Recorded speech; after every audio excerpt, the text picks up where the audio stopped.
Hey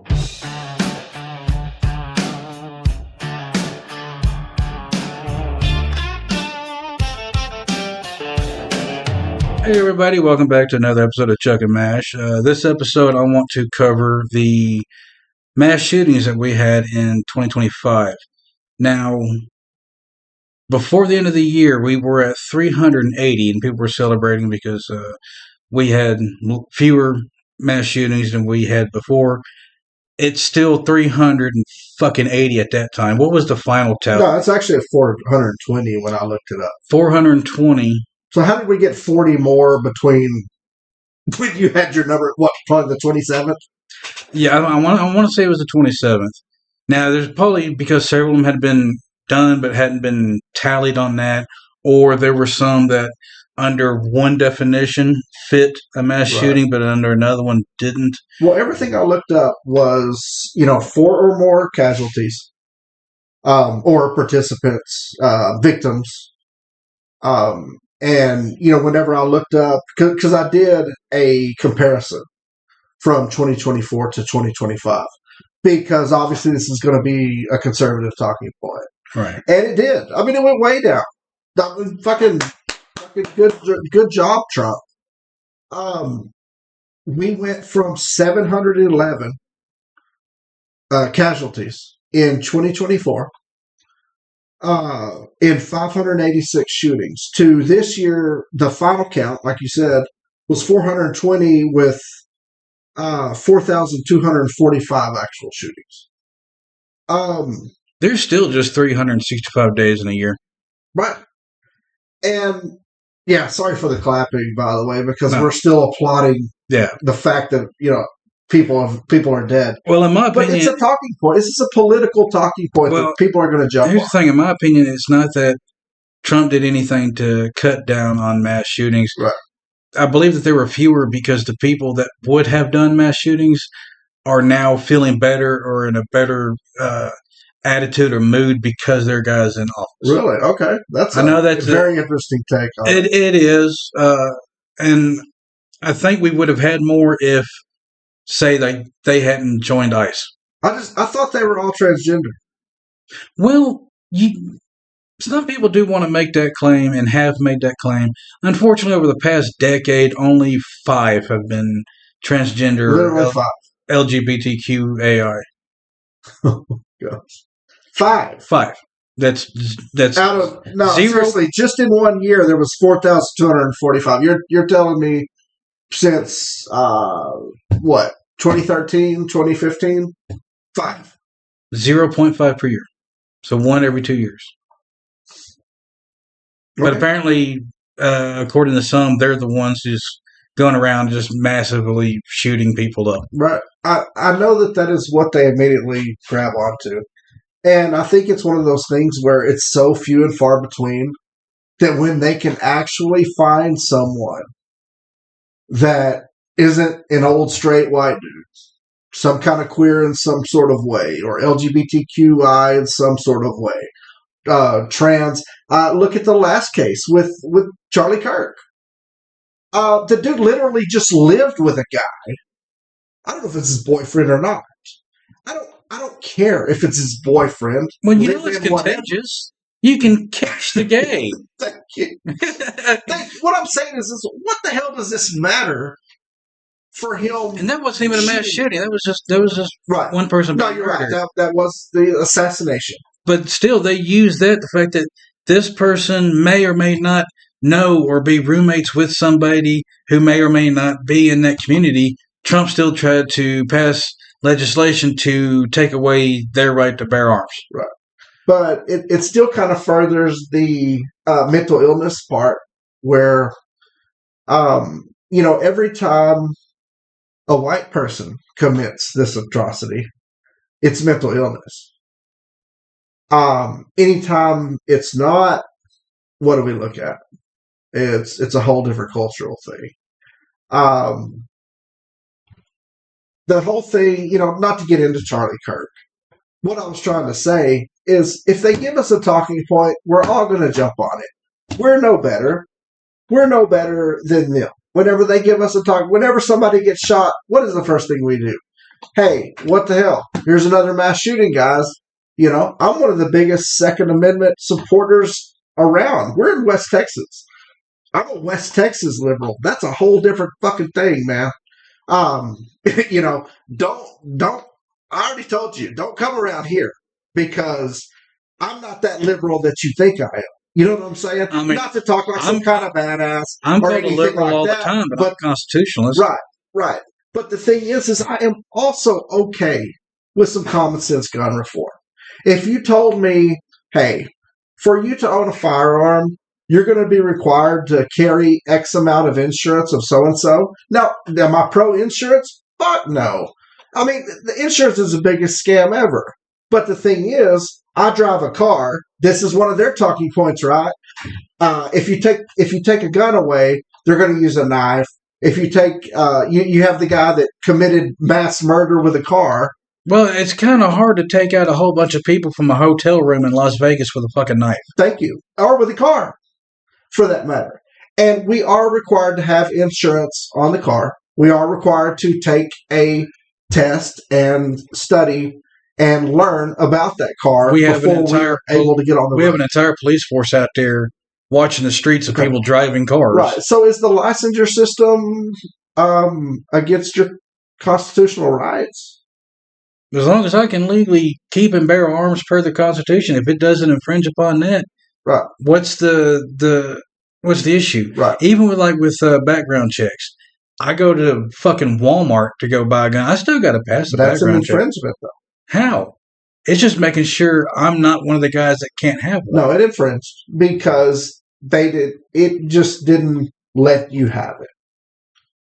I still got it. That can be argued that is, well, okay, so what if you didn't pass the background? See, the issue was they wanted to have universal background checks even from person-to-person sales. Right, and which I agree. Gun show which sales. I agree with.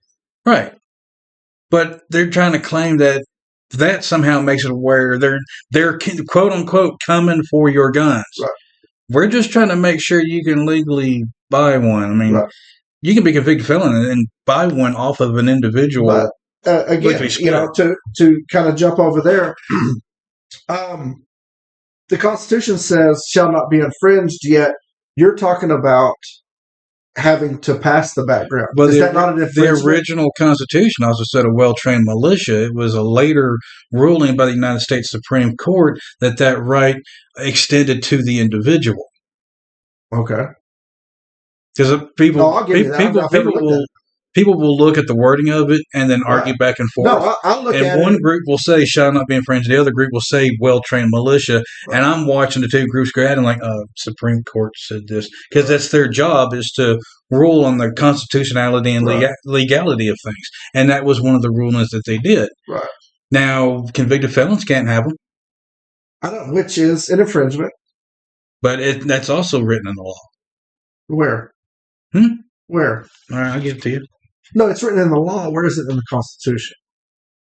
And that's kind of my point. I'll pull it up for you. There's plenty of laws that we have made. Gun control laws, including restrictions on firearms ownerships for convicted felons, are primarily established through federal and state statutes enacted by legislative bodies rather than being explicitly written into the Constitution itself. The primary legal framework regarding firearms is in the Second Amendment, which states a well-regulated militia being necessary to the security of a free state. The right of the people to keep and bear arms shall not be infringed. The authority of Congress to enact legislation restricting gun possession by felons has been upheld by the U.S. Supreme Court because it's their fucking job to talk about the constitutionality of stuff. That was their ruling.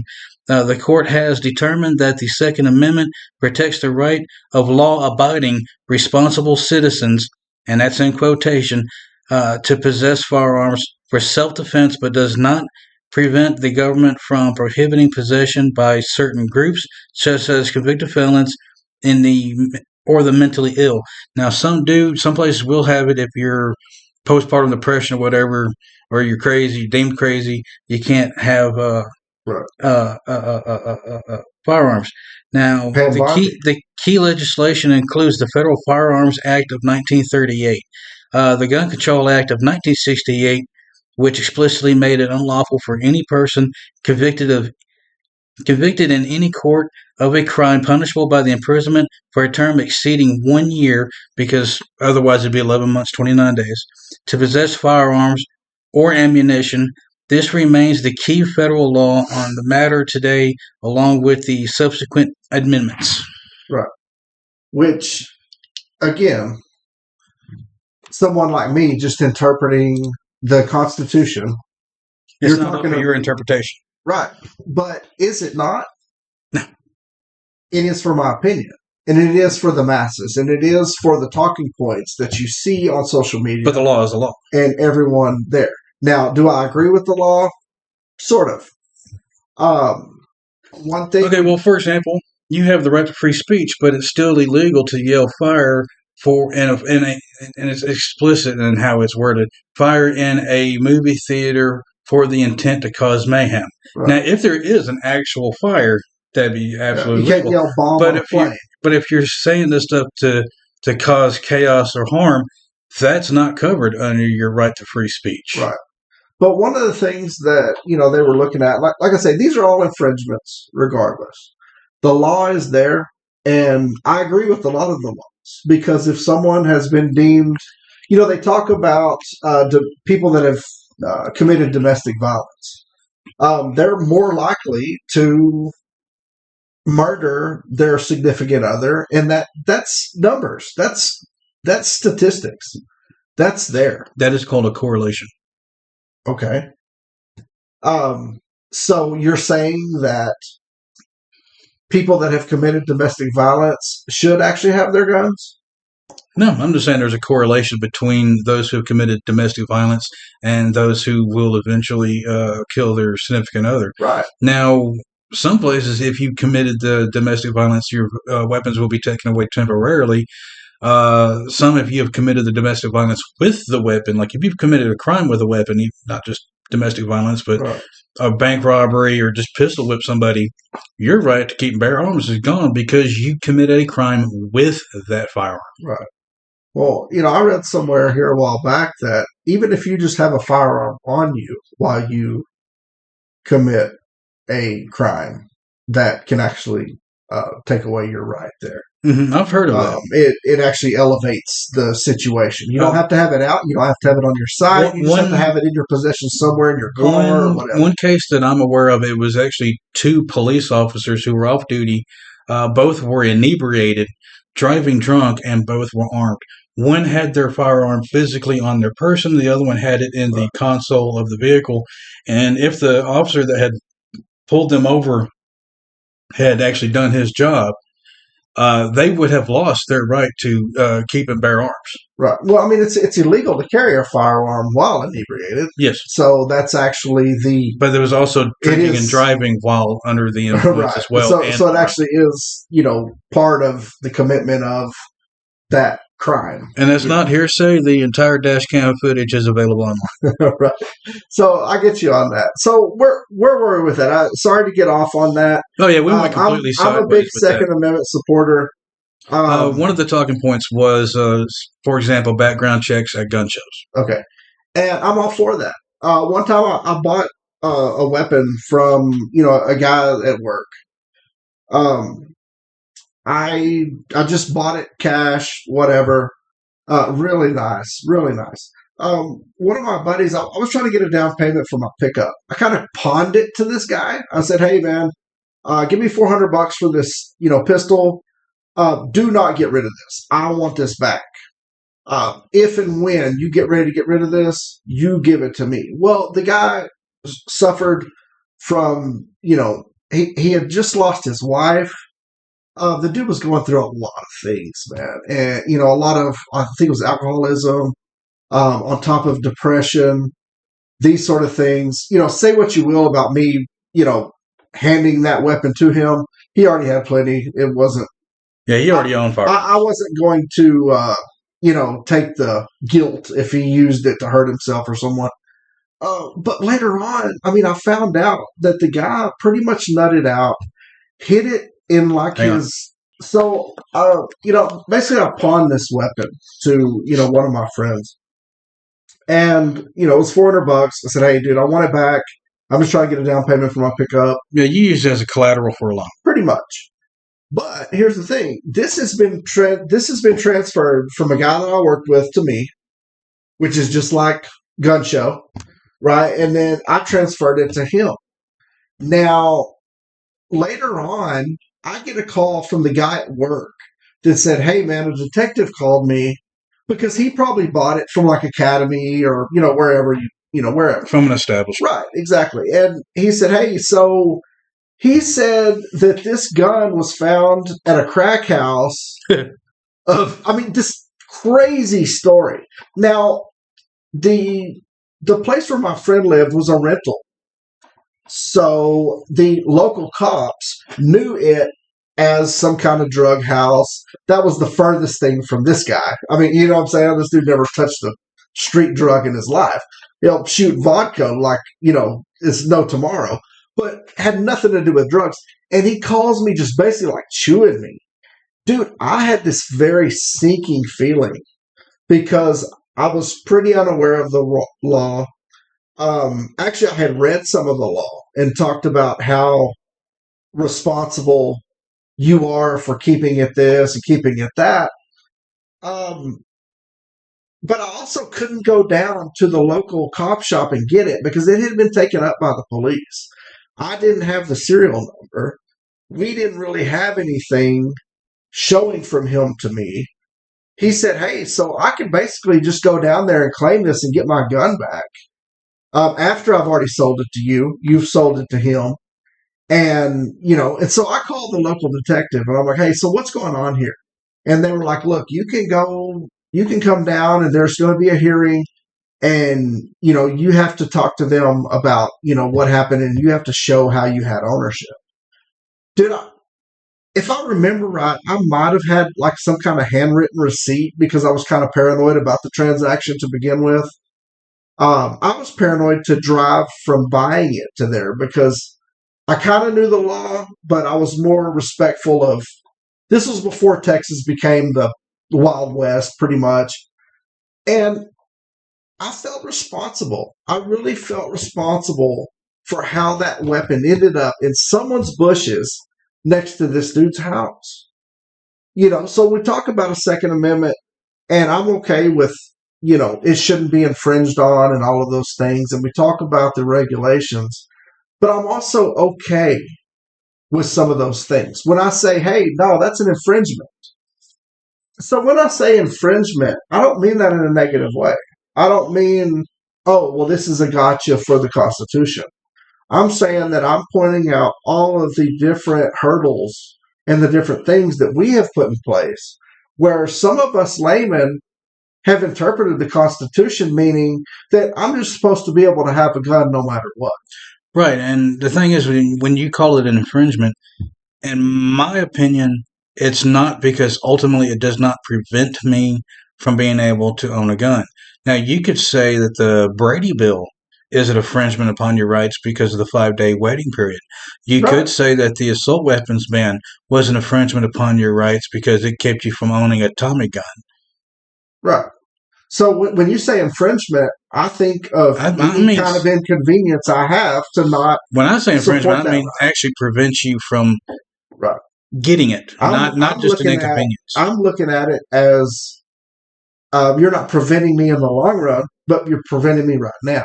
And an infringement is me waiting any amount of time. An infringement is me having to do anything other than it being handed to me in a transaction. And that's how I interpret infringement. So I can see, you know, some of your diehard 2A people, you know, being like, oh my God. Now, time out though, you got your diehard 2A people who just so happen to be voting Republican, and their guy who's in office right now said, and I quote, take the guns first, due process later. Right. And that's an infringement. We all flipped out. And I'm talking about gun owners here in Texas. Gun ownership is not a party thing in Texas. I'll be the first to say that. You know, because even your most liberal motherfucker here is going to have a firearm. Hey, I'm telling you. I say that a lot.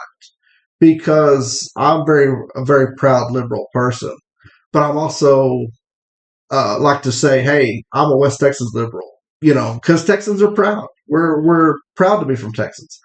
Now, some of the things that we do here in Texas, I'm not so proud of. I would love to move to a blue state, but I still have those values. It just shows that we don't always have to align with what the media says we do. There's a checklist on the liberal side.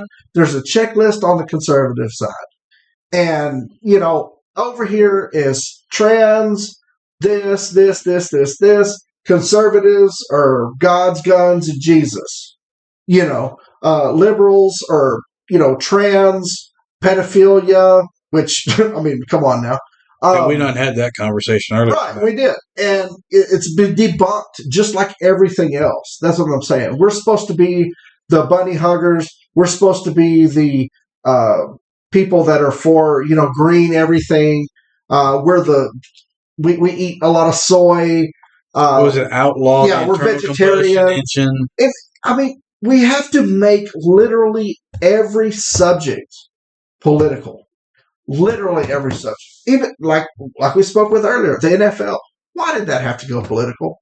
Why? Because they wanted it to be. Right. No, because who wanted it to be? That's the thing.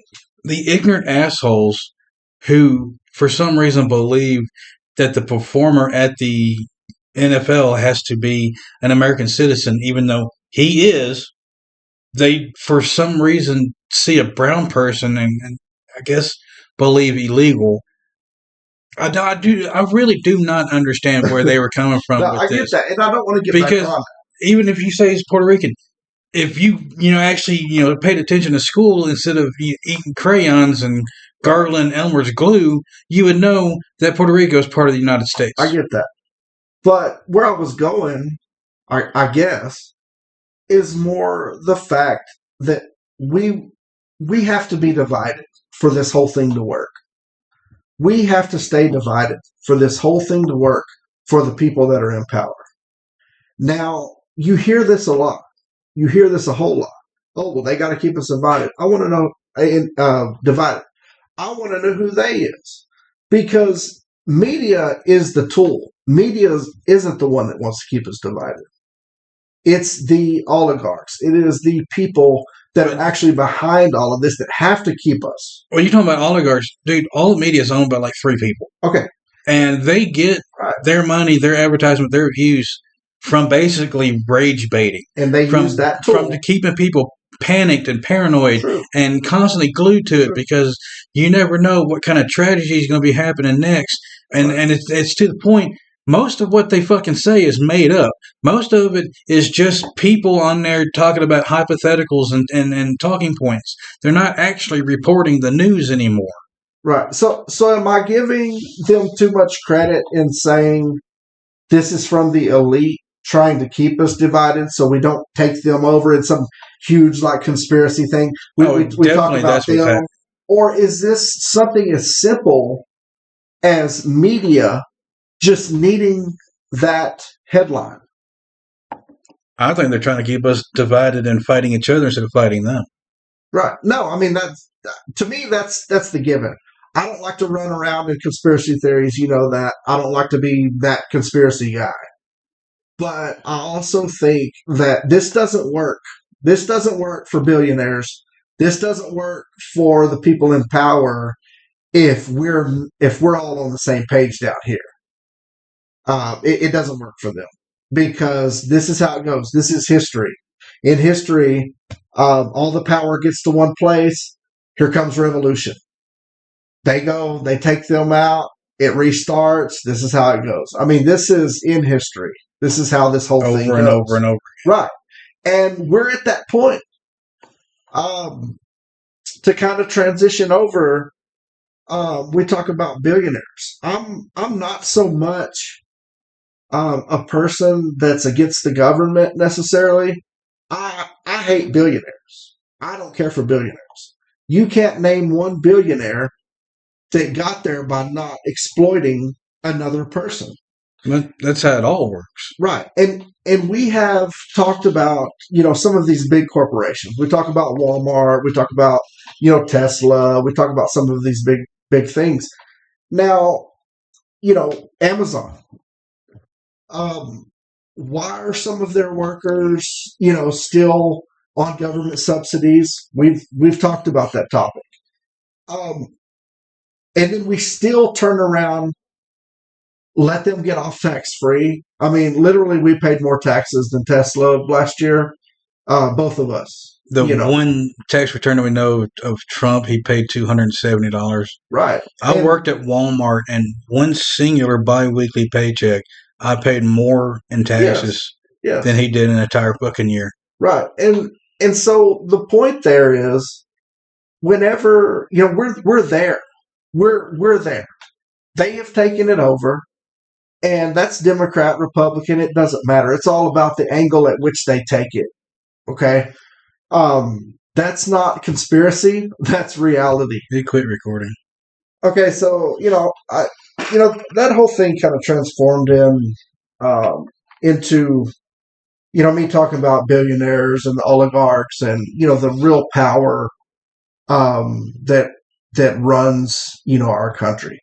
But to kind of get back to the original subject, that you wanted here, talking about school shootings, talking about mass shootings, violence, those sort of things. How only 420? Yeah, 420. 420 is somehow an achievement. But, we're down from 711 in 2024. So, of course, we're not going to celebrate any death. But what do you think is the causation of that? Why are we about 300 less? Okay. My idea of the causation of it is I'm going to go ahead and start by blaming Ronald Reagan, who shut down our mental institutions and mental care facilities in the United States so he can cut budgetary spending, and people who need help cannot get help. Some of these shooters actually tried to reach out for assistance before doing it. But you said Ronald Reagan, and I'm talking about between 2024 and 25. Now, on that one, the theory that I threw out there earlier was that instead of these people being all pissed off and hating this, that, and the other thing and going and then doing shootings, is now they got a job with something like ICE, and they get to go around and abuse their authority and go after the minorities themselves. So I kind of figured that's what you were talking about with that. So you're kind of, correlating the fact that now that they got their way politically, that they're not as up in arms, and some of the violence that would have occurred, some, not all, but some of the violence that would have occurred is lessened because they are now in power or gotten power. They group together. They have that camaraderie now. They're out in the open. I mean, don't sit there and tell me that these fuckers ain't racist when they got literal SWAT stickers tattooed on their fucking neck. Right. Well, that's not all of the 4,245. Of course not. A lot of that was this and that, but maybe it was 300 people worth. We'll do that. So the point is, good job, whoever is working on that. Yeah, it's multifaceted. There's not one single answer. It's horrible because our country is still, this is way intolerable. This is still not acceptable. Doesn't happen anywhere else. People want to bring up other countries. There was a mass shooting, I believe. Was it Australia? It was Australia, and it was one, not 420. Right, and here's the thing. So since 2018, I believe they've had like single digits, maybe like 15. I don't know. I want to say it was single digits though. And they were like, "Oh, well, look how good it's doing there. They got gun control." And I'm like, "Well, are you too dense enough to actually look that they don't have this issue? This is why it's newsworthy, because it's huge, because they never have this, right? To us, it's not even newsworthy anymore. It's a matter of when and what day and where, because we know we're going to have a mass shooting every day. Like you pointed out, look, we had 4,245 shootings. Divide that by 325 and figure out how many shootings that is a day that we have. 365. When we're talking about 420, that's only the casualties. Well, the 420 is the incidents.